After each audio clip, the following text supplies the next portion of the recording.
সুপ্রিয় দর্শক, স্বাগত জানাচ্ছি আজকের সম্পাদকীয়তে। আমি জিন্নাত আরা জশোয়া। বাংলাদেশে প্রচলিত এক কক্ষ বিশিষ্ট আইনসভা পদ্ধতি পরিবর্তন করে দ্বিকক্ষ বিশিষ্ট আইনসভার প্রস্তাব করা হয়েছে সংস্কার কমিশনের মাধ্যমে। প্রশ্ন উঠেছে, দ্বিকক্ষ বিশিষ্ট আইনসভা বাংলাদেশের জন্য আদৌ প্রয়োজন আছে কি? আইন প্রণয়নের ক্ষেত্রে দ্বিকক্ষ বিশিষ্ট আইনসভায় কি কি সুবিধা পাওয়া যাবে, জটিলতা থাকবে কিনা? এক কক্ষ বিশিষ্ট আইনসভা বহাল রেখেই দ্বিকক্ষ বিশিষ্ট আইনসভার সুফল পাওয়ার পথ আছে কিনা, এমন বিষয়গুলো নিয়ে আজকের সম্পাদকীয়। দ্বিকক্ষ বিশিষ্ট আইনসভা, যৌক্তিকতা ও জটিলতা, আর এ নিয়ে আলোচনার জন্য স্টুডিওতে উপস্থিত আছেন ব্যারিস্টার রুমিন ফারহানা, সাবেক সংসদ সদস্য বিএনপি, এবং কিছুক্ষণের মধ্যেই আমাদের সঙ্গে উপস্থিত হবেন নুরুল হক নূর, সভাপতি গণ অধিকার পরিষদ। দর্শক, আপনারাও এই আলোচনায় অংশ নিতে পারেন। এজন্য আপনাদের ফোন করতে হবে টেলিভিশনে দেখানো নম্বরে। এছাড়া ফেসবুকের মাধ্যমে আপনাদের মন্তব্য পাঠাতে পারেন। আলোচনা শুরুতে জানিয়ে দেব এখনকার প্রধান শিরোনামগুলো। গণতান্ত্রিক প্রক্রিয়ার বাইরে কিছু করলে মানুষের মনে আসতে পারে ভিন্ন চিন্তা। এবছরই নির্বাচন চায় সব রাজনৈতিক দল, দাবি বিএনপি নেতাদের।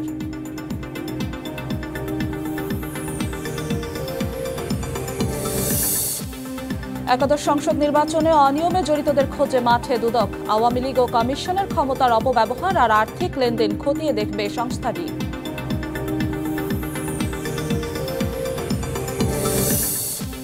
পাচার হওয়া টাকা ফেরাতে বিশ্ব নেতাদের সহযোগিতা চাইলেন প্রধান উপদেষ্টা। দাভোসে বেশ কয়েকটি সাইডলাইন বৈঠক। নতুন সমাজ বিনির্মাণে তরুণদের সুযোগ দেওয়ার আহ্বান।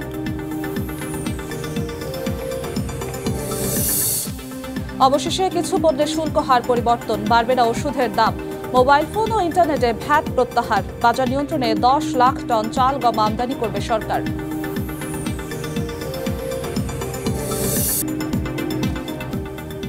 দর্শক, দেখছিলাম প্রধান শিরোনামগুলো, ফিরছে আলোচনায়।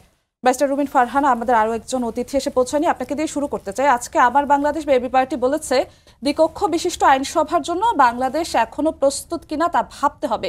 বিএনপির 31 দফার মধ্যেও দ্বিকক্ষ বিশিষ্ট আইনসভার উল্লেখ আছে। তাই শুরুতে আপনার কাছে জানতে চাচ্ছি যে বাংলাদেশের মতো একটি ছোট দেশে দ্বিকক্ষ বিশিষ্ট আইনসভার জন্য প্রস্তুত কিনা, বা আরেকটু শক্তভাবে বললে দ্বিকক্ষ বিশিষ্ট আইনসভার জন্য প্রয়োজন কিনা, কতটা প্রয়োজন এই মুহূর্তে? আপনাকে অসংখ্য ধন্যবাদ। বাংলাদেশের প্রথম দ্বিকক্ষ বিশিষ্ট সংসদের কথা বলেছেন দেশনেত্রী বেগম খালেদা জিয়া 2018 সালে, যখন তিনি ভিশন 2030 দেন। এবং এই দ্বিকক্ষ বিশিষ্ট পার্লামেন্ট করবার পেছনে আমাদের দীর্ঘ যুক্তি আছে। এক হচ্ছে বাংলাদেশের রাজনীতির যেই কালচার, বাংলাদেশের রাজনীতির যেই ধারা, বাংলাদেশের নির্বাচনের যে সংস্কৃতি, তাতে অনেক সময় দেখা যায় যারা মেধাভিত্তিক কাজ করেন, যারা আসলে তার স্বক্ষেত্রে অত্যন্ত সুপরিচিত এবং প্রাজ্ঞ, তারা হয়তোবা এই ধরনের পলিটিক্সে ঢুকতে চান না বা এই ধরনের নির্বাচনগুলোতে অংশ নিতে চান না। আবার বাস্তবতা এমনই, মাঠের পরিস্থিতি এমনই যে তারা যদি এই রকম নির্বাচনে অংশও নেন, তাদের জন্য জেতাটাও অনেক সময় ভেরি ডিফিকাল্ট হয়ে যায়। সে কারণেই দেশের আপামর জনসাধারণ বা জাতি তাদের মেধা, প্রজ্ঞা এবং তাদের যে অভিজ্ঞতা, সেগুলো থেকে বঞ্চিত হয়।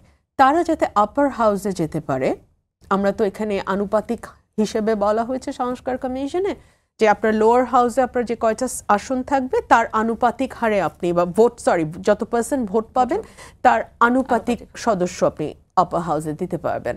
সো এটা একটা সুযোগ রাজনৈতিক দলগুলোর সামনে, এবং একই সঙ্গে জাতির কাছেও, যে যারা জাতির মেধাবী সন্তান, তাদের মেধাকে তারা কাজে লাগাতে পারে। এক, দুই হচ্ছে একটা চেক অ্যান্ড ব্যালেন্স তৈরি হয়।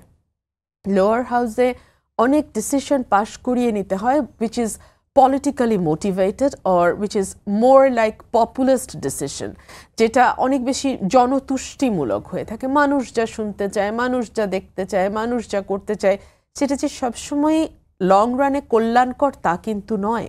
কিন্তু রাজনৈতিক দলগুলো যারা আছে, তারা ইলেকশনে জিতবার জন্যে, কুইক কিছু বেনিফিট পাওয়ার জন্য দেখা যায় সেই সিদ্ধান্তগুলো বাস্তবায়ন করতে বাধ্য হয়। ফর এক্সাম্পল, আজকে ট্রাম্পের কাণ্ড কারখানা দেখছিলাম, মানে ওনার কাজকর্ম আসলে কাণ্ড কারখানা ছাড়া আর কি বা বলবো বলেন। উনি প্রেসিডেন্টের আসনে বসেই উনি যে ওয়াদাগুলো দিয়েছিলেন এবং যেটার কারণে ব্যাপকভাবে ভোট পেয়েছেন, এটা লং রানে আমেরিকার জন্য কতটুকু ভালো বা মন্দ সেটা সময় বলবে। বাট তাকে তো আসলে জনগণ তার কিছু ইলেকশন ম্যানিফেস্টোতে অঙ্গীকার দেখেই ভোট দিয়েছে। উনি ঢুকেই 1500 জনকে ক্ষমা করে দিয়েছেন যারা ক্যাপিটাল হিলে হামলা করেছিল, এবং তাদের কয়েকজনের ইন্টারভিউ বিবিসি ছাপা হয়েছে, তারা খুবই দোয়া করছেন ট্রাম্পের জন্য, খুবই প্রশংসা করছেন তারা। ট্রাম্প এসেই চীনের আমদানি করা পণ্যের উপরে 10% শুল্ক দিয়েছেন এবং তিনি কানাডার মেক্সিকোকে বলছেন যে তারা মানব পাচার এবং নানান রকম ড্রাগসের সঙ্গে, মানে কানাডার বর্ডার দিয়ে মেক্সিকোর বর্ডার দিয়ে প্রচুর মানুষ এবং ড্রাগস নাকি আসে এবং সেখানে তিনি 25% শুল্ক আরোপ করবেন, এই হুমকিও তিনি দিয়েছেন। এখন প্রতিবেশীদের সঙ্গে এই ধরনের শত্রুভাবাপন্ন অবস্থা, মানে শত্রুতাটা থাকুক বা না থাকুক, এটাকে উস্কে খুঁচিয়ে ঘা করবার মতন সিদ্ধান্ত আপাত দৃষ্টিতে জনতুষ্টিমূলক মনে হতে পারে, কিন্তু এটি লং রানে একটা দেশের জন্য কতটুকু মঙ্গল হবে এটা সময় বলবে। সো ঠিক এই জায়গাটাতে আমি ম্যাচ করতে চাচ্ছি যে বাংলাদেশেও হয়তো অনেক সিদ্ধান্ত পলিটিক্যাল পার্টিসগুলো নেয় যেটা জনতুষ্টিমূলক, যেটার আসলে লং রানে খুব ভালো সুবিধা পাওয়া যায় না। সে কারণে আপার হাউস একটা চেক অ্যান্ড ব্যালেন্সে কাজ করে। আর 3 হচ্ছে আপার হাউসে আমরা যদি যেটি এবি পার্টির যে আপত্তি, ওনাদের একজন সদস্যের বক্তব্য আমি শুনছিলাম, উনি বলেছেন যে এটা দেখা যাবে একটা ডাম্পিং স্টেশনের মতন হবে। কিরকম? মহিলা 50টা সংরক্ষিত আসন আমরা তো 50-53 বছরে দেখেছি, দেখা গেছে যে মানে কোনো না কোনোভাবে যাদেরকে অ্যাকোমোডেট করতে চাইছে দল বাট পারছে না, তাদের যোগ্যতা থাক বা না থাক তারা সংরক্ষিত মহিলা আসনে জায়গা পেয়েছে এবং যেটি নারীদেরকে আদতে কিন্তু অনেক পিছিয়ে দিয়েছে। যাই হোক, সেই আলাপে আজকে সেটা টপিক না। সো সেরকম আপার হাউসটাকে যদি আমরা ডাম্পিং হাউস করি, ফর এক্সাম্পল আমার দলের মানে চাটুকার কোনো বুদ্ধিজীবী, আমার দলের প্রিয় কোনো সুশীল, তাদেরকে যদি ডাম্পিং করি সেখানে, সেটা কিন্তু ভালো হবে না। এটা এবি পার্টির একটা যুক্তি ছিল এই আপার হাউসের বিতর্কে। এখানে আমার জবাবটা হচ্ছে, আমরা কিন্তু এই 24-এর অভ্যুত্থান আমাদের প্রত্যেকের ভেতরটাকে না একরকম ঝাঁকি দিয়ে গেছে। সো এখন চাইলেই আগামী 53 বছরের যেই ধরনের রাজনীতি করে পার্টিগুলো গেট অ্যাওয়ে করতে পেরেছে, মানে পার পেয়ে গেছে, ওই রাজনীতি কিন্তু বাংলাদেশে আর হবে না। এটা আমি মনে করি পলিটিক্যাল পার্টিগুলো যে বুঝছে না তা কিন্তু না। আপনি যদি বিএনপির অ্যাক্টিং চেয়ারম্যানের কথা লক্ষ্য করেন, আপনি দেখবেন যে উনি শুরু থেকেই বলছেন যে এইবারের নির্বাচন ইতিহাসের কঠিনতম নির্বাচন। তিনি বলছেন এইবারের নির্বাচন যদি বিএনপির নেতাকর্মী মনে করে যে তারা অলরেডি পাওয়ারে চলে গেছে, they are living in fool's paradise, because BNP is not in power now, এবং আগামীতেও আসবে কি না, মানে মানে বিএনপির সকল কর্মী সমর্থকদের সেই ব্যাপারে কঠোর পরিশ্রম করতে হবে বলে তিনি স্পষ্ট বার্তা দিয়েছেন। সো নেক্সট ইলেকশনটা এবং নেক্সট গভর্নমেন্টটা, হ্যাঁ যারাই আসুক নেক্সট গভর্নমেন্টে, it will be the real challenge for them. So তারা আসলে কোন স্টেশনকে ডাম্পিং স্টেশন যদি করতে চায়, be that upper house or that 50 seats in the parliament, পেশার মানুষের সম্পৃক্ততা নিশ্চিত করার জন্য একদম এক্ষেত্রে কি এক কক্ষ বিশিষ্ট আইনসভা থাকলে কি সেটা সম্ভব নয়, যদি রাজনৈতিক দলগুলো সেই বিষয়গুলো নিশ্চিত করে? যেমন আমরা জানি 33% নারীর অংশগ্রহণ রাজনৈতিক দলগুলোতে নিশ্চিত করার কথা অনেক বছর আগে থেকেই শোনা যায়, কিন্তু সেটা এখনো প্রায় সব রাজনৈতিক দল এখনো পারেনি। এবার সংস্কার কমিশনে 10% তরুণদেরকে রাখার কথা বলা হয়েছে। তো এভাবে কি রাজনৈতিক দলগুলো সেটা সম্ভব না, রাজনৈতিক দলগুলোর ধারা? দেখুন, আমাদের ভালো লাগুক আর না লাগুক, বাস্তবতা হচ্ছে কোটি টাকার নিচে নির্বাচন হয় না। আমাদের ভালো লাগুক আর না লাগুক, বাস্তবতা হচ্ছে সেন্টারের উপর আপনার কন্ট্রোল থাকতে হবে, না হলে আপনি ভোটে জিততে পারেন, ফলাফলে আপনি জিতবেন না। এবং এই কালচার আজকে শুরু হয় না, 73-এর নির্বাচনেও হয়েছে। সো এই যে পাওয়ার, মানি পাওয়ার অ্যান্ড ইয়োর লোকাল যেটা শক্তিটা, এটা কিন্তু আপনি একজন বিশ্ববিদ্যালয়ের শিক্ষকের কাছ থেকে চাইলেই পাবেন না। যিনি হার্ভার্ডে বসে গবেষণা করেছেন, তিনি অবভিয়াসলি কোটি টাকা দিয়ে নির্বাচনের মাঠে আসবেন না। হ্যাঁ, সো ওনাদের মেধাকে কাজে লাগাবো তাহলে কি করে? আপার house is a good option for that, এটুকুই আমরা বলতে পারি। সেক্ষেত্রে ক্ষমতার ভারসাম্য রক্ষা হবে দ্বিকক্ষ বিশিষ্ট, এটাই আপনারা বলতে চাচ্ছেন। আপনি একজন সাবেক সংসদ সদস্য, আপনার কাছে জানতে চাচ্ছি 2/3 ভোটের মাধ্যমে সংসদে তারপরেই সংবিধান সংশোধন করে আনা সম্ভব। আপনার অভিজ্ঞতা কি বলে, সহজ হবে বিষয়টি করা? আমার অভিজ্ঞতা বলে, সংসদে, আমি যে সংসদে ছিলাম সেখানে আসলে এক ব্যক্তির অঙ্গুলি হালনে সংসদটা চলতো, একদম অঙ্গুলি হালন। ফর এক্সাম্পল, কাউকে 2 মিনিট সময় বাড়িয়ে দিতে পারে, কিন্তু কমপ্লিটলি স্পিকারের এখতিয়ার। কিন্তু আমি দেখতাম আমাদের প্রধানমন্ত্রী যে চেয়ারে বসতেন, ওখান থেকে উনি হাতটা এমন করতেন, মানে বাড়ায় দাও চলুক। আবার যদি ওনার পছন্দ না হতো এমন করতেন, থামাও শেষ। সো এইরকম একটা সংসদে আমাকে যেতে হয়েছে। এবং আমি তো না সংসদ টেলিভিশনের মাধ্যমে বাংলাদেশের মানুষ যারা সংসদ টিভি দেখে বা দেখেছে বা খবরের ফাঁকে ফাঁকে আপনারা যেটুকু দেখিয়েছেন সেটা অবশ্য খুবই বুঝে শুনে দেখিয়েছেন। শেখ হাসিনার সুন্দর হাসি মুখের ছবি ছাড়া সাধারণত দেখান নাই কেউ। তো এনিওয়ে উনি এক আঙ্গুলে এটাকে হ্যান্ডেল করতেন। মূলত বাংলাদেশের সংবিধান এখন যা, তাতে 151টা যিনি পাবেন তার সকল কথাই আইন, আর 149টা যিনি পাবেন তিনি পৃথিবীর শ্রেষ্ঠতম কথা বললেও কোনো লাভ নাই। একদম সোজা সাপটা সিম্পল কথা। এখন সংবিধান সংশোধনের ব্যাপারে যে কথাটা এসছে, 2/3 মেজরিটি ইজ ডিফিকাল্ট, বাট যখন কোনো একটি দল ল্যান্ডস্লাইড ভিক্টরি পায়, 8-এ আওয়ামী লীগ হয়েছিল, 2001-এ বিএনপি হয়েছিল, ল্যান্ডস্লাইড ভিক্টরিটা তখন আপনাকে যে কোনো কিছু সংশোধন করতে ক্ষমতায়িত করে। আমি সংবিধান সংশোধন যে কমিটির রিপোর্ট এসছে ওটা দেখছিলাম, ওখানে বলা হচ্ছে যে 2/3 মেজরিটির পরেও মানুষের কাছে যাওয়ার কথা, গণভোটের একটা provision, if I am not wrong, ওটা আছে ওখানে, যে মানুষ কিছু কিছু ব্যাপারে আপনার মানুষের কাছে আবার যেতে হবে, মানুষের মতামত নিতে হবে। সো সেই জায়গাগুলোতে আমার মনে হয় কাজ করার ব্যাপার আছে, এবং সংস্কার কমিশন সেখানে রিপোর্ট দিয়েছে। আমি জানি না রাজনৈতিক দলগুলো ঐক্যমতে আসবে কিনা। সেক্ষেত্রে কোনো আইন প্রণয়নের ক্ষেত্রে নিম্নকক্ষ আইন প্রণয়ন করবে, উচ্চকক্ষের মতামতের ভিত্তিতে, সেখানে যাচাই বাছাইয়ের ভিত্তিতে আইন পাশ হবে। তো সেক্ষেত্রে দীর্ঘসূত্রতা তৈরি হওয়ার কোনো জটিলতা তৈরি হওয়ার কোনো সুযোগ তৈরি হবে কিনা, কি মনে হয় আপনার? আমরা তো কুইকেস্ট পসিবল পার্লামেন্ট দেখলাম। বাংলাদেশে একটা আইন প্রণয়নে যেই সময় লাগে, ভারতে লাগে তার কয়েক গুণ, ব্রিটেন লাগে তারও কয়েক গুণ। আমরা তো দ্রুততম সময়ের মধ্যে আইন পাশের নজির দেখলাম মাত্র এই যে শেখ হাসিনা রেজিমে। তার কি কোনো ভালো ফল পেয়েছি আমরা? না, পাইনি। সুতরাং কিছু ক্ষেত্রে আপনাকে সময় দিতে হবে, সেটি আইন প্রণয়ন বলেন, সেটি রাষ্ট্রের পলিসি মেকিং বলেন, সেটি আপনি মানে এই জায়গাগুলোতে আসলে আপনাকে সময় ইনভেস্ট করতে হবে। সেক্ষেত্রে অর্থনৈতিকভাবে বাংলাদেশ এখন যে অবস্থায় আছে আমরা সবাই জানি। এইরকম একটা বিষয় বিগত দিনে কিন্তু আমরা মশা মারতে কামান দাগার অনেক ঘটনা দেখেছি। সেক্ষেত্রে ব্যয়ের বিষয়টি যদি বলি, অতিরিক্ত বেতন, অবকাঠামোর সংস্কার সবকিছু মিলিয়ে একটি মশা মারতে কামান দাগার মতো ঘটনার সৃষ্টি না হলেও এখন জানি বিজ্ঞ মানুষজন আছেন, সরকারে আছেন, রাজনৈতিক দলগুলোতে আছেন, তারা হয়তো বা পরামর্শ দেবে। কিন্তু এমন কি হবে, ব্যয় সাশ্রয়ী ভাবে কি এই সংস্কারটা করা সম্ভব হবে কিনা, কি মনে হয় আপনার? দেখুন, আমি এইমাত্র বসে বসে হিসাব করলাম, হ্যাঁ, 150 জন যদি 1,50,000 টাকা করে এমপিরা বেতন পান, হ্যাঁ, যদি আপনি 100 জন এমপিও নেন, আপনার কত টাকা খরচ হবে? কত টাকা খরচ? শুধু কি বেতনটুকুই? বেতনটুকুর বাইরে এমপি হিসেবে আমার আর কি সুযোগ সুবিধা? আপনি গাড়ি পেতে পারেন, শুল্কমুক্ত গাড়ি পেতে পারেন, সেই শুল্কমুক্ত থাকবে কি থাকবে না সেটাও পার্লামেন্টের ডিসিশন।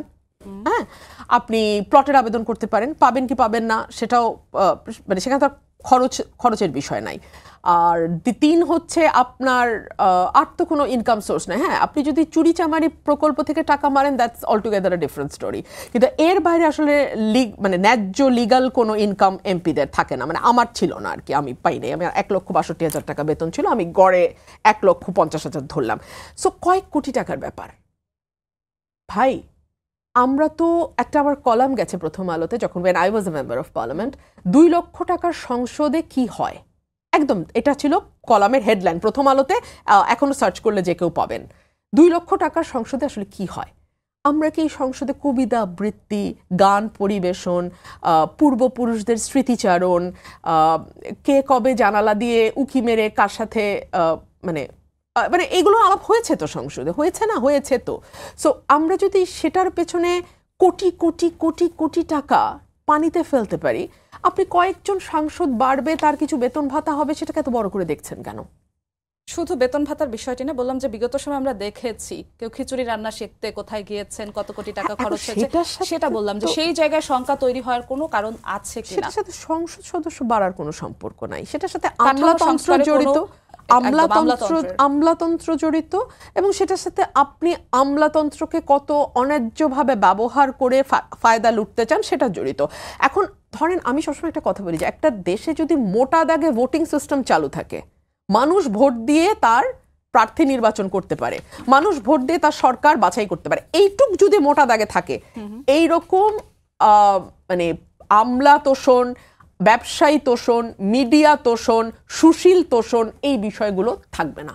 সংস্কার কমিশনের আরো একটি বিষয় এসেছে, নির্বাচনে প্রার্থিতার বয়সসীমা 25 থেকে কমিয়ে 21 বছর করার সুপারিশ করা হয়েছে। আপনি আপনার দল এই বিষয়টিকে কিভাবে দেখেন? সংসদে প্রতিনিধিত্ব করার মতন বয়স 21 বছর কিনা? এই প্রশ্নটা আমি আমার নিজেকে করেছি, কেন এটা করা হলো। একটা পাবলিক স্পেয়ারে একটা আছে, পারসেপশন আছে যে সম্ভবত নতুন যে রাজনৈতিক দল হতে যাচ্ছে স্টুডেন্টসদের সাথে, তাদেরকে ইনক্লুড করবার জন্যই বয়সটি 21 করা হয়েছে।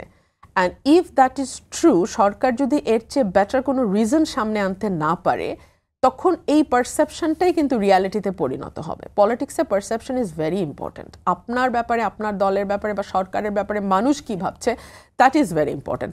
সো এই সরকারটাকে এখন পর্যন্ত সকল রাজনৈতিক দল, ডান বাম মধ্যপন্থী সকল রাজনৈতিক দল এখনো মানে নির্দলীয় ভাবতে মানে চাচ্ছে, এবং চাচ্ছে যে জানতে এবং বুঝতে যে এই সরকারটি কোনো বিশেষ মত, বিশেষ গোষ্ঠী, বিশেষ দল, বিশেষ বাহিনী কারোর দিকেই টিল্টেড না, কারোর দিকেই ঝুঁকে পড়া নয়।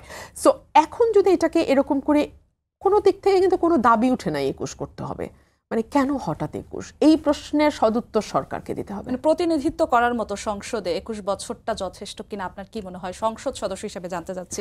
মানে আমি অনেক সাংসদকে জানি যারা 70 বছরেও সাংসদ হওয়া উচিত ছিল না, আসলে তাদের 80 বছরেও আসলে তাদের সংসদে যাওয়া উচিত ছিল না, কিন্তু তারা গেছে। সো 21-এ যদি মেধাবী থাকে, আমি মেধাবী কিন্তু পেয়েছি, আমি পাইনি তা নয়, পেয়েছি। সো তারা যদি যেতে পারে, যাবে। সেক্ষেত্রে আপনারা বলছেন যে 21-এ যদি মেধাবী থাকে, এটা আমার ব্যক্তিগত মত। আপনার আমার ব্যক্তিগত মত। দলীয় মত হচ্ছে যে এই সরকারকে আমরা নিরপেক্ষ দেখতে চাই।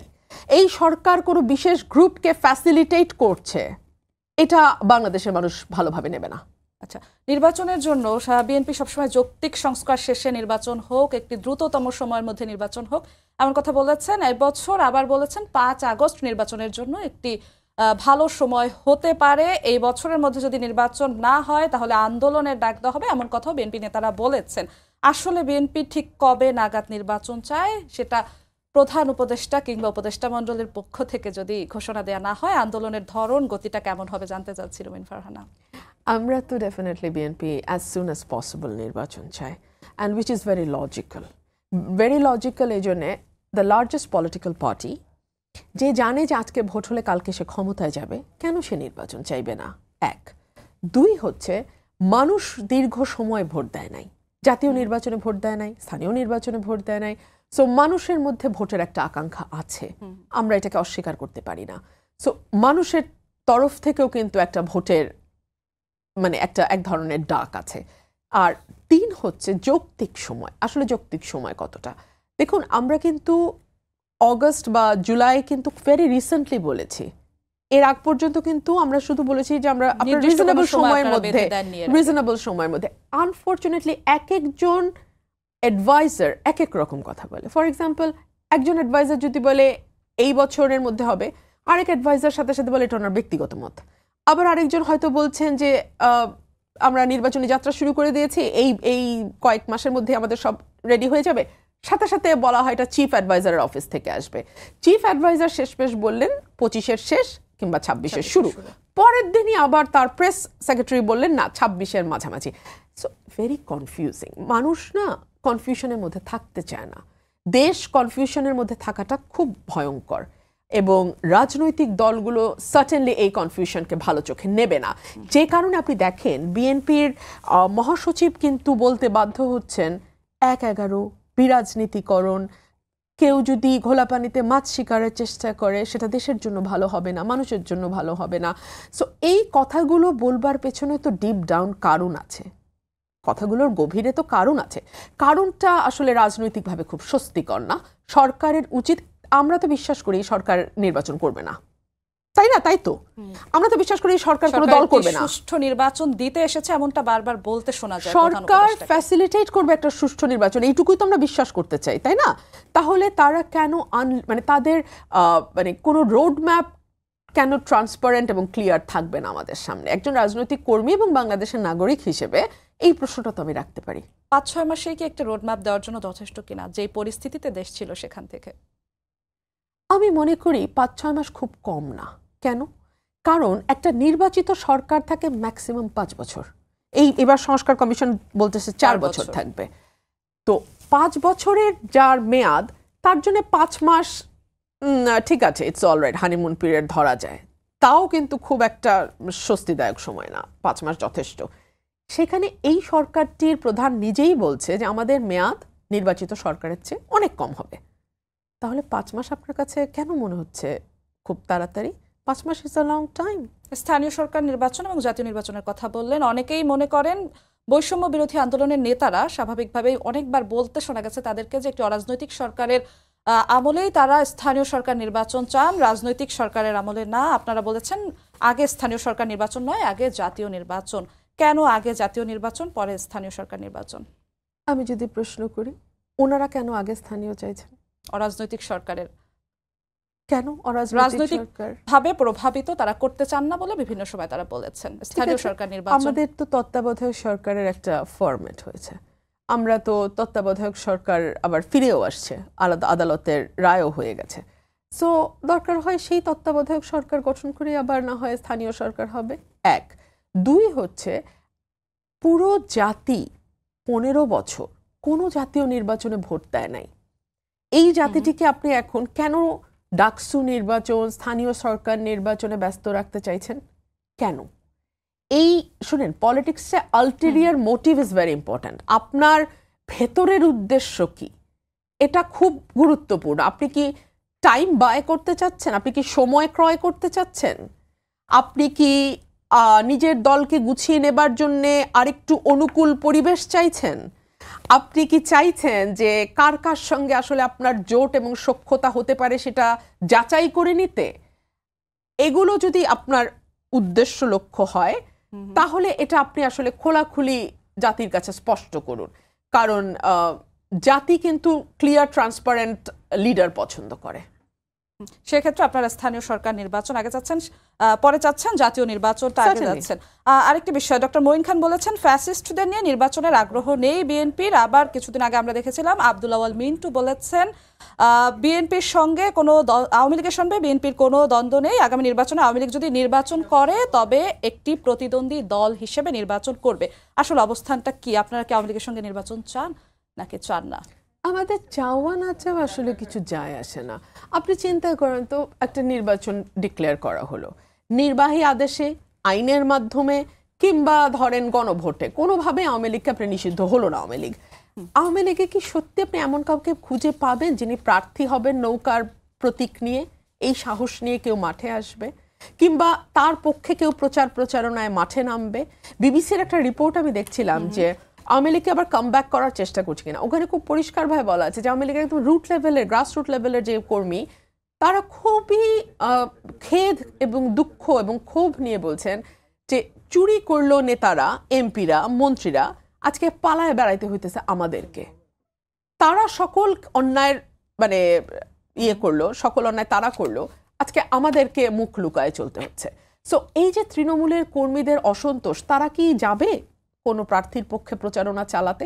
সো এটা তো প্র্যাকটিক্যালি পসিবল না, আমি মনে করি এইভাবে। রুমিন ফারহান, আবার আপনার কাছে ফিরবো। বেশ অনেকটা সময় পরে নুরুল হক নূর আমাদের আরেকজন অতিথি আমাদের সঙ্গে এসে উপস্থিত হয়েছেন, গণ অধিকার পরিষদের সভাপতি নুরুল হক নূর। আমাদের আজকের বিষয় নির্ধারণ করা হয়েছে দ্বিকক্ষ বিশিষ্ট আইনসভা, যৌক্তিকতা ও জটিলতা। আমরা এতক্ষণ সে বিষয় নিয়ে কথা বলছিলাম।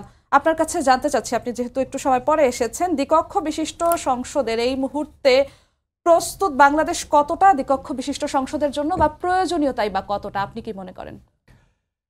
রাষ্ট্র ব্যবস্থার সংস্কার নিয়ে একটা ব্যাপক আলোচনা হচ্ছে এবং এই গণ অভ্যুত্থানের স্পিরিটও ছিল যে বাংলাদেশ 50 বছরের রাষ্ট্র হিসেবে কিছু প্রতিষ্ঠানের উপরে দাঁড়িয়ে থাকার কথা ছিল। সেই রকমের কিছু প্রতিষ্ঠান, তার মধ্যে সংসদ অন্যতম, আমরা সেইভাবে গড়ে তুলতে পারি নাই। সংসদকে বলা হয় যে মানে 70 নম্বর অনুচ্ছেদের কারণে যে সংসদ সদস্যদের স্বাধীনতাকেও খর্ব করা হয়েছে, হা না ভোটের মাধ্যমেই শুধু তাদের মতামত জানিয়ে দেয়। সেক্ষেত্রে বেশ কিছু সংস্কার প্রস্তাবনা বিভিন্ন রাজনৈতিক দল, নাগরিক সমাজ, বিশিষ্টজনদের পক্ষ থেকে এসেছে। তার মধ্যে দ্বিকক্ষ বিশিষ্ট সংসদের কথা বলা হয়েছে। এখন আগে অ্যাপ্লাই হয় নাই, এখন করা যায়। একসময় আমাদের প্রেসিডেন্সিয়াল শাসিত সরকার ব্যবস্থা ছিল, সেটা 91-এ সংসদীয় গণতন্ত্রে আমরা এসেছি। সেটা তো আগে ছিল না, বাট 91-এ শুরু হয়েছে। ভালো একটা ফলাফল কিছুটা দেখা গেছে।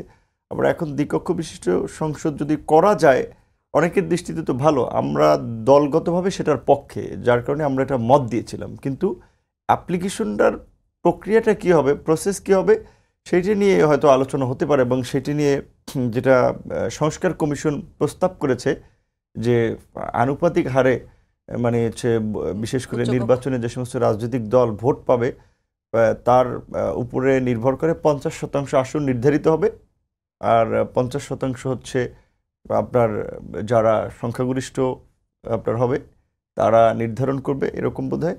আর প্রেসিডেন্টের মনোনীত 5 জন থাকবে। সেক্ষেত্রে এই প্রক্রিয়া যেটা প্রস্তাব করেছে সেটা আমি মনে করি একটা ভালো প্রক্রিয়া। আবার আলোচনার মধ্যে দিয়ে যদি এর চেয়েও আরও কোনো বেটার প্রক্রিয়া যাওয়া যায়, সেটা নিয়ে আলাপ করা যেতে পারে। অন্যান্য রাজনৈতিক দল, নাগরিক সমাজ সবার মতামত নেওয়া যেতে পারে। দ্বিকক্ষ বিশিষ্ট আইনসভা নিয়ে আপনারা একমত সংস্কার কমিশনের সঙ্গে, তাই তো? আরও একটি বিষয় উঠে এসেছে, নির্বাচনে প্রার্থিতার বয়স সীমা 25 থেকে কমিয়ে 21 বছর করার সুপারিশ করা হয়েছে। রুমিন ফারহানা বলছিলেন যে নতুন যে রাজনৈতিক দল আসতে যাচ্ছেন তাদেরকে সুবিধা দেওয়ার জন্যই কি এমনটা করা হয়েছে কিনা সে বিষয়টি এখন স্পষ্ট না। আপনার কি মনে হয় 21 বছর বয়সের এই সিদ্ধান্তটা কেন নেওয়া হয়েছে, এবং 21 বছর বয়সটা যথাযথ কিনা সংসদে প্রতিনিধিত্ব করার জন্য?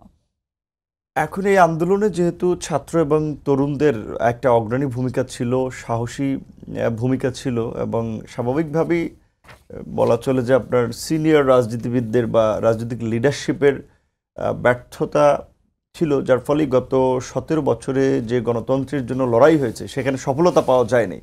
সেখানে ছাত্ররা কিংবা তরুণরা এই লড়াইয়ে সফলতা দেখিয়েছে।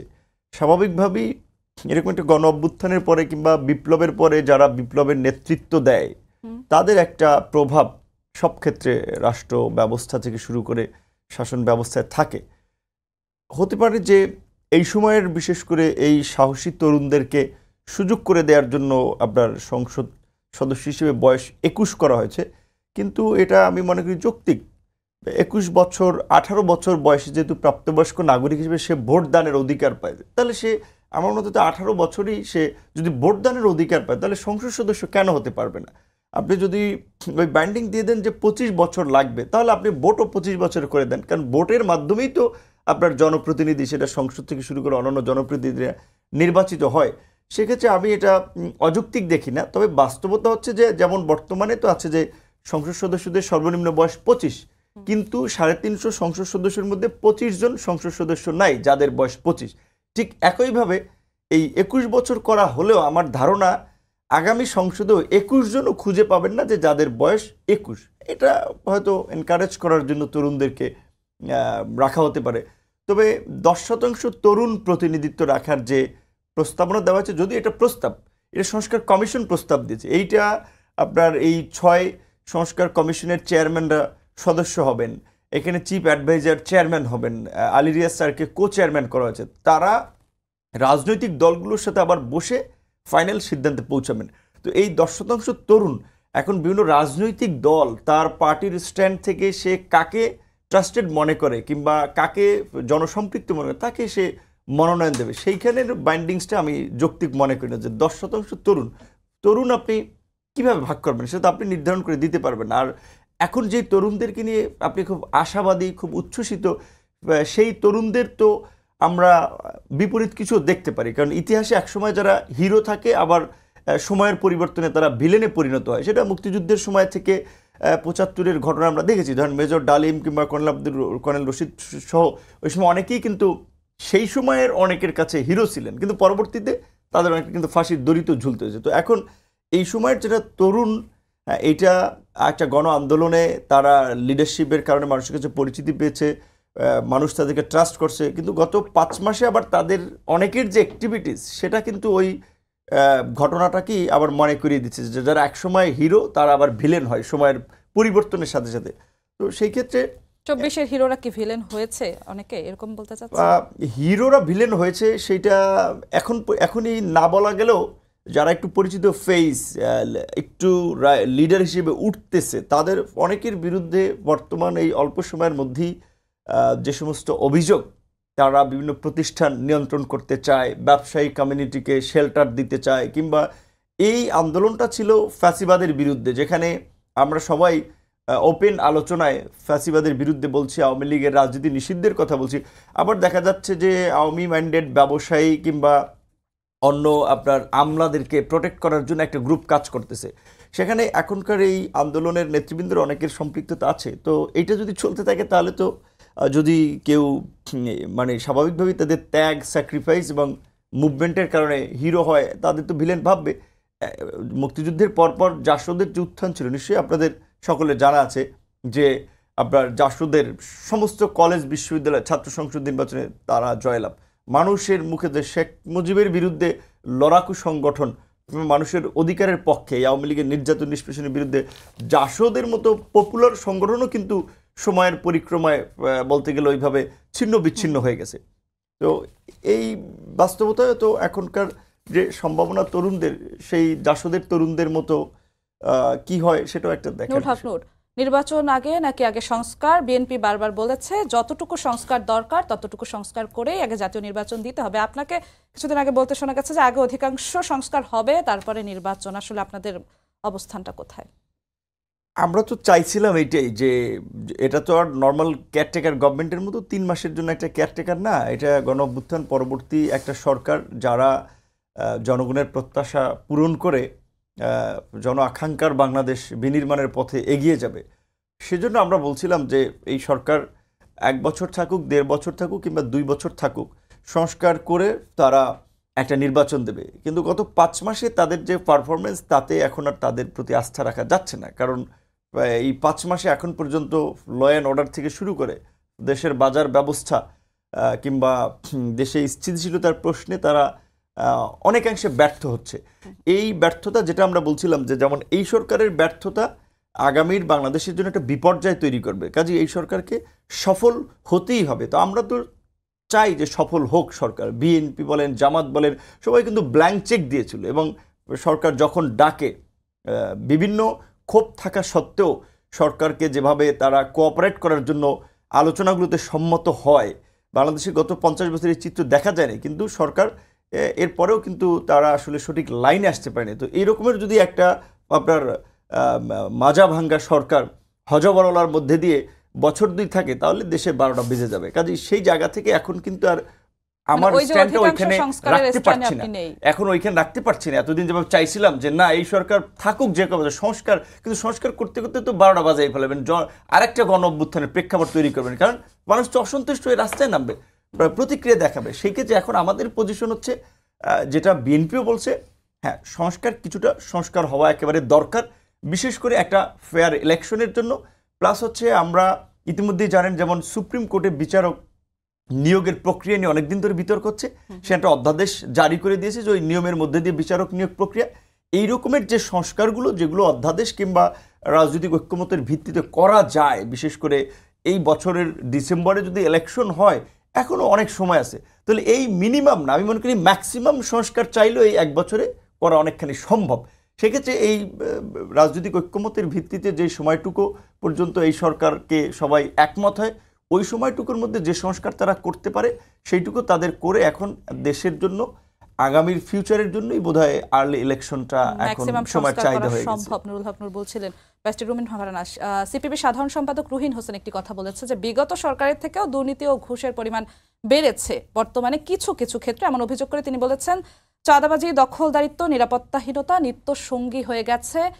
বর্তমানে বিএনপিকে বিভিন্ন সময় বলতে শোনা যায় যে রাজনৈতিক সরকার ক্ষমতায় আসলে আইন শৃঙ্খলা বাহিনী, দ্রব্যমূল্যের লাগাম টেনে ধরা অনেকটা সহজ হবে। আপনি কি বলতে চান যে এই সরকার যা পারছে না তা রাজনৈতিক সরকারের জন্য অনেকটা সহজ হবে? অনির্বাচিত সরকারের জন্য সবসময় পরিস্থিতিটা জটিল থাকে এবং রাজনৈতিক সরকারের জন্য সহজ থাকে। কেন থাকে? এক, আপনি লক্ষ্য করবেন আমাদের দেশে বহুদিন হলো বিনিয়োগ কিন্তু এক জায়গায় আটকে আছে। কারণ কি? আনসার্টেনিটি, অনিশ্চয়তা। এই সরকার কতদিন থাকবে, কবে যাবে, কিভাবে যাবে? এই যে নুরুল হক নূর ভাই এখনই বললেন যে একটা আরেকটা গণঅভ্যুত্থান না হয়ে যায়। সো এই যে মানুষের প্রেডিকশন, চিন্তা, ক্যালকুলেশন, আনসার্টেনিটি, মানুষ বিনিয়োগ করে না। বিদেশি বিনিয়োগও সেইভাবে আসে না। গত কয়েকদিন আগেই ভারতীয় সেনাপ্রধান বললেন নির্বাচিত সরকার আসলে পরিস্থিতি স্বাভাবিক হবে। কেন বলছেন এ কারণেই যে নির্বাচিত সরকারের প্রতি যত হোস্টাইল প্রতিবেশী হোক না কেন, যত শত্রুভাবাপন্ন দেশই হোক না কেন, তারা একভাবে ডিল করে। কেন করে? বিকজ তারা জানে যে এই সরকারটি 5 বছর থাকবে, এই সরকারের সাথে 5 বছর সম্পর্ক চালিয়ে নিয়ে যেতে হবে, ব্যবসা বাণিজ্য বিনিয়োগ চালিয়ে নিয়ে যেতে হবে, দ্বিপাক্ষিক যেই ইন্টারেস্টগুলো আছে সেগুলোতে কাজ করতে হবে। এবং এটি যেহেতু রাজনৈতিক সরকার, এই সরকারটি ঘুরে ঘুরে আবারও আসবে, তাই না? এই সরকারটি আবার হয়তো 5 বছর পর নির্বাচিত হবে, আবার হয়তো 10 বছর পর ক্ষমতায় আসবে। সো দেশগুলো, সরকারগুলো স্বচ্ছন্দ বোধ করে একটি রাজনৈতিক সরকারের সঙ্গে কাজ করতে।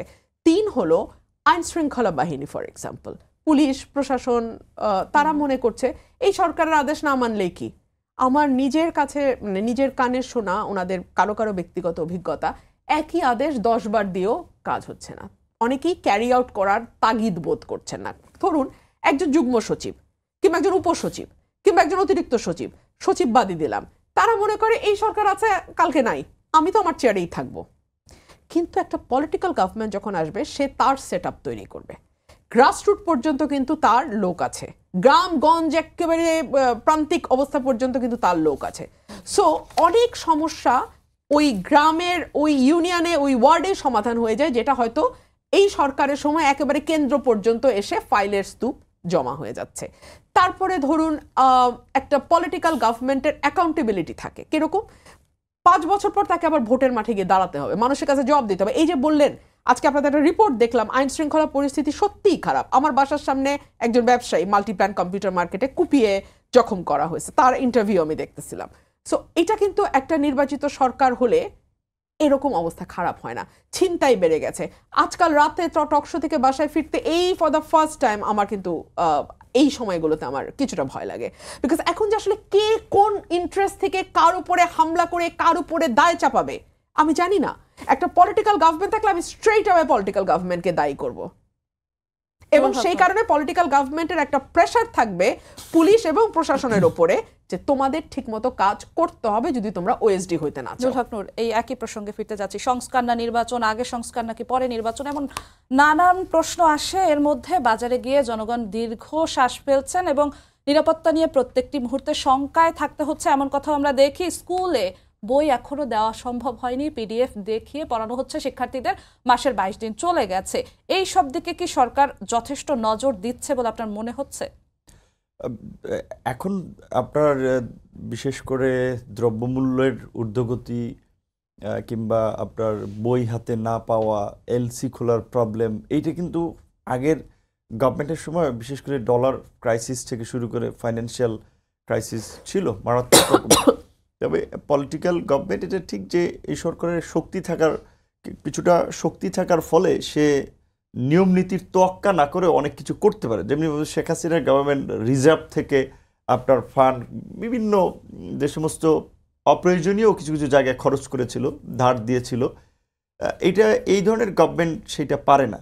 তো এখন এই গভর্নমেন্টের যেটা হয়েছে, এখন তো দেশের এই পরিস্থিতির কারণে বিদেশি বিনিয়োগ নাই, ইভেন সত্যিকার অর্থে দেশের মধ্যেও আপনার ব্যাংকের লিকুইডিটি থেকে শুরু করে বাজারের মানি ফ্লো কম।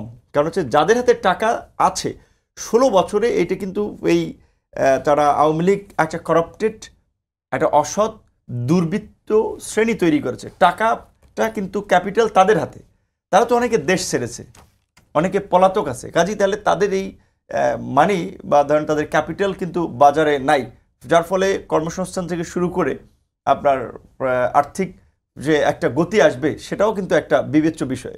এখন এটা ভালো হোক মন্দ হোক, পলিটিক্যাল গভর্নমেন্ট থাকলে, ধরেন আওয়ামী লীগের আমলেও কিন্তু বিএনপির ব্যবসায়ী সবাই ক্ষতিগ্রস্ত হয়নি, কিছু কিছু ব্যবসায়ীরা তো মারাত্মকভাবে ক্ষতিগ্রস্ত হয়েছে, কিন্তু ব্যবসা বাণিজ্য চালিয়ে গেছে। এখন পলিটিক্যাল গভর্নমেন্ট আসলে ব্যবসা বাণিজ্য থেকে শুরু করে সেটা দ্বিপাক্ষিক এবং দেশের অভ্যন্তরীণ ক্ষেত্রে যতটা সহজে একটা জায়গায় পৌঁছাতে পারে, ওখানে এই গভর্নমেন্টের সাথে ব্যবসা করবে, কার সাথে কথা বলবে।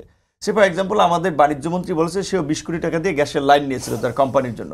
যদিও আমি মনে করি যে এই কথা বলে তো তার মরালিটি তিনি হারিয়েছেন, যে তার মানে তিনি ঘুষ দিয়ে ব্যবসা বাণিজ্য পরিচালনা করে আপনার এই জায়গায় এসেছেন। তাহলে তিনি এখন গভর্নমেন্টের থেকে কতটুকু সৎ থাকতে পারবেন? তিনি তো আগেই আপনার এই অসততার সরকারের মধ্যে জড়িয়ে উপদেষ্টা গেছে। মাঝে মধ্যেই সিন্ডিকেটের কথা বলেন, কিন্তু এখন তো কোনো রাজনৈতিক সরকার ক্ষমতায় নেই, তাহলে সিন্ডিকেট কারা আপনার কি মনে হয়? না, সিন্ডিকেটের যে আমি মনে করি যে মিসম্যানেজমেন্ট একটা বড় প্রবলেম। সেইখানে সরকারের ম্যানেজারিয়াল ক্যাপাসিটি খুব ভালো না, এবং সরকারের যারা আপনার উপদেষ্টা পরিষদে আছে তাদের আসলে তারা দায়িত্বের ভারে কিছুটা নুজ্জু। বিকজ রুমিন আপা এমপি ছিলেন, কাজে উনি সংসদীয় কমিটিতে কাজ করেছেন। ওনার কিন্তু আপনার সংসদীয় এলাকা থেকে শুরু করে রাষ্ট্র পরিচালনায় যতটুকু ধারণা আছে, আমি কিন্তু এমপি হই নাই, আমার কিন্তু সেটা বাস্তবটা নাই। কাজে এখন সে যদি মন্ত্রী হয়, সে একসাথে দুইটা দায়িত্ব পাইলে যেভাবে সামলাইতে পারবে, আমার একটা চালানোই কিন্তু হিমশিম খেতে হবে। সেক্ষেত্রে এই গভর্নমেন্টের অনেকে 3টা মন্ত্রণালয় দেওয়া হয়েছে, তো 3টা মন্ত্রণালয় সাথে একটাই আগে চালায় নাই, 3টা কেমনে চালাবে? তো যার ফলে কোনো মন্ত্রণালয়গুলো এভাবে ভালোভাবে ফাংশন করছে না, কিংবা যেই সিদ্ধান্ত যেই প্রেক্ষাপটে নেওয়া দরকার সে ধরনের সিদ্ধান্ত তারা নিতে পারছে না, যার ফলে ওই একটা লক সৃষ্টি হয়েছে। সেটা সামগ্রিকভাবেই বাজার ব্যবস্থা থেকে শুরু করে আইন শৃঙ্খলা পরিস্থিতি অনেক দিকেই বাধার সৃষ্টি করছে, এবং সরকারের প্রতি মানুষের সেই শুরুর দিকে যে সমর্থনটা ছিল এখন আর সেটি কিন্তু নাই। তো তার কারণে আমরা মনে করি যে সংস্কার এই সময় ডিমান্ড ছিল। ইতিমধ্যেই অনেকখানি সংস্কার তো প্রস্তাবনা চলে এসেছে, এখন এখান থেকে আলোচনা করে একদম কিছু শেষের দিকে চলে এসেছি, নিতে হলেই চূড়ান্ত করে পারলেই হয়। থেকেও জানতে চাই, হ্যাঁ, আমি- সিন্ডিকেটের কথা বলা হয়, এমনকি এটাও বলা হয় যে এখনো কিছু রাজনৈতিক দল সিন্ডিকেটের সাথে যুক্ত। আপনার কি মনে হয় কারা যুক্ত? না ভাই, সিন্ডিকেটটা ব্যবসায়ীদের। কেন বলছি? আমি তথ্য ছাড়া বলছি না। কয়েকটি রিপোর্ট এসছে ধারাবাহিকভাবে, যেখানে দেখাচ্ছে 3টা থেকে 4টা কোম্পানির হাতে তেল, চিনি, পেঁয়াজ, এগুলোর নিত্য প্রয়োজনীয় যে জিনিসগুলো, সেগুলোর ব্যবসা কমপ্লিটলি কুক্ষিগত। এই ব্যবসা যতক্ষণ পর্যন্ত আপনি স্প্রেড করতে না পারবেন, অর্থাৎ মার্কেটে আরও ব্যবসায়ী আনতে না পারবেন, এই সিন্ডিকেট কখনো বন্ধ হবে না। ধরুন আপনি এস আলমের সবচেয়ে বেশি চিনি আমদানি করে, এস আলম যদি এখন চিনি আমদানি হঠাৎ করে ঢিলা দেয়, বন্ধ করারও দরকার নাই, বাজারে চিনির ভয়াবহ ক্রাইসিস তৈরি হবে। এইরকম ভাবে কয়েকটি কোম্পানি একদম নাম ধরে ধরে বলে দেওয়া আছে, ডিমের সিন্ডিকেট নাম ধরে ধরে বলে দেওয়া আছে। চালের বাজার, চাল কলগুলো নিয়ন্ত্রণ করে কয়েকটি বড় বড় চাল কলের মালিক। সো এই কয়েকজনের হাত থেকে ব্যবসাটা যদি আপনি গিয়ে ক্ষুদ্র এবং মাঝারি পর্যায়ে, ক্ষুদ্র বাদ দেন, মাঝারিদেরকেও যদি আপনি ইন্টারেস্টেড করতে না পারেন, বা আরো বড় অন্যান্য যে কোম্পানি আছে তাদেরকেও ব্যবসায় টানতে না পারেন, সিন্ডিকেট কখনো যাবে না। আপনি বিশ্বাস করেন যে এই দলে ক্ষমতায় আসুক। আরেকটি বিষয়, রুমিন ফারহান, একদম শেষ সময় চলে এসেছে, আমি একটু জানতে চাচ্ছি, সাংবাদিক মাসুদ কামাল একটি গণমাধ্যমের টক শোতে সম্প্রতি একটি কথা বলেছেন যে তারেক রহমানের মধ্যে অনেক পরিবর্তন তিনি দেখতে পান, নেতা হিসেবে ইতিবাচক পরিবর্তন তিনি দেখতে পান, কিন্তু তারেক রহমানের কথা কেন জনগণ শুনবে এমন প্রশ্ন তুলেছেন, এবং কারণ হিসেবে বলেছেন বিদেশে বসে জনগণকে কেন উপদেশ দিতে হবে, দেশে ফিরতে এখন বাধা কোথায়? একটু বলবেন এই প্রশ্নের উত্তরটা। দেখুন, জনাব তারেক রহমান একজন ব্যক্তি যেমন, তার চেয়ে অনেক বেশি তিনি একজন রাজনীতিবিদ, এবং তিনি বাংলাদেশের সর্ববৃহৎ রাজনৈতিক দলটিকে গত ফ্যাসিস্ট রেজিমের সময়টা ঐক্যবদ্ধ রেখেছেন। তিনি দূর থেকে দল পরিচালনা করেছেন, নেতৃত্ব দিয়েছেন এবং দলকে ঐক্যবদ্ধ রেখেছেন। সো ওনার পলিটিক্যাল প্রুডেন্স এবং পলিটিক্যাল যে এক্সপিরিয়েন্স, সেটা থেকেই উনি ওনার সিদ্ধান্তগুলো নেবেন। ওনার ফিরে আসা কেবল একজন ব্যক্তি তারেক রহমানের ফিরে আসা নয়, বরং বিএনপির যিনি কাণ্ডারি তার ফিরে আসা। সো অনেক ক্যালকুলেশন করেই তিনি তার সঠিক সময় নির্ধারণ করবেন যে তিনি কবে একদম ফিরবেন। এক মিনিটে নুরুল হক নূর একটু বলবেন যে ঐক্যের কথা বলা হয়, যেই অংশীজন ছিল জুলাই আগস্ট অভ্যুত্থানে, সেই অংশীজনদের মধ্যে কোনো বিভাজন তৈরি হয়েছে কিনা, নির্বাচন বা অন্য কোনো বিষয়, আপনার কি মনে হয়? একদম এক মিনিটে। না, অনেক ক্ষেত্রেই দ্বিমত এবং দ্বিমত থেকে বিভাজন আছে। বিভাজনটা থাকাটা স্বাভাবিক যে কিছু ক্ষেত্রে, কিন্তু সেটা মাত্রাতিরিক্ত হলে সমস্যা। বিশেষ করে ধরেন এখন মার্কিন যুক্তরাষ্ট্রে তো অ্যাডমিনিস্ট্রেশন সেই চেঞ্জ বিভাজনটা হয়েছে। একটু যুক্ত করতে চাই, সরকার চাইলে সেই বিভাজনটা তৈরি না হওয়ার সম্ভাবনা ছিল কিনা? অবশ্যই সরকার এই বিভাজন এবং দেশের এই পরিস্থিতি, এবং আমি মনে করি আগামীতেও যে সংকটটা তৈরি হবে, এটার জন্য অনেকখানি সরকার দায়ী। কারণ এই সরকারের সুযোগ ছিল শুরুর দিকে একটা ন্যাশনাল গভর্নমেন্ট করে অন্তত এই সংস্কারগুলো করে দেশকে একটা সঠিক ট্র্যাকে নিয়ে যেতে। তারা শুরুর দিকেই ন্যাশনাল গভর্নমেন্ট করে নেই, তারা তাদের এই পরিচিত সার্কেলের লোকদের কিনে একটা গভর্নমেন্ট করলো, যেটা পুরোপুরি ফাংশনও ভালোভাবে করছে না। যার ফলে তো ওইখান থেকেই তো রাজনৈতিক দল বা নাগরিক সমাজ, ছাত্র থেকে শুরু করে সকলের মধ্যে একটা ঐক্য তৈরি হয়েছিল, সেটিতে ফাটল ধরেছে। এখন ফাটলের ফলে বিএনপি যদিও বলছে যে তারা একটা ন্যাশনাল গভর্নমেন্ট করবে, কিন্তু এই সরকার সকলের সমর্থন নিয়েই তারা একটা ন্যাশনাল গভর্নমেন্ট করতে পারলো না, কিংবা সবাইকে নিয়ে শেষ পর্যন্ত ধরে রাখতে পারলো না ইউনিটিটা। সো পলিটিক্যাল পার্টির তো একটা নিজস্ব এজেন্ডা থাকে, কাজে একটা পার্টির এজেন্ডায় তো সবাই একমত হবে না, সেখানে কতটুকু তারাও ধরে রাখতে পারে সেটা একটা বিষয়। তবে এই ইউনিটিটার উপরে আগামীর বাংলাদেশের অনেক চ্যালেঞ্জ, দেশের নিরাপত্তা, সার্বভৌমত্ব এবং অভ্যন্তরীণ পরিস্থিতিতে, বিশেষ করে ৭৫-এর পর যে নানান ধরনের অস্থির সময় ছিল, সেই অনেক পরিস্থিতি নির্ভর করে আগামীতেও। অসংখ্য ধন্যবাদ সবাইকে। ধন্যবাদ জানিয়ে শেষ করছি আজকের সম্পাদকীয়। আগামীকাল আবারও দেখা হবে রাত ১০টায়। দেখার আমন্ত্রণ রইল। শুভরাত্রি।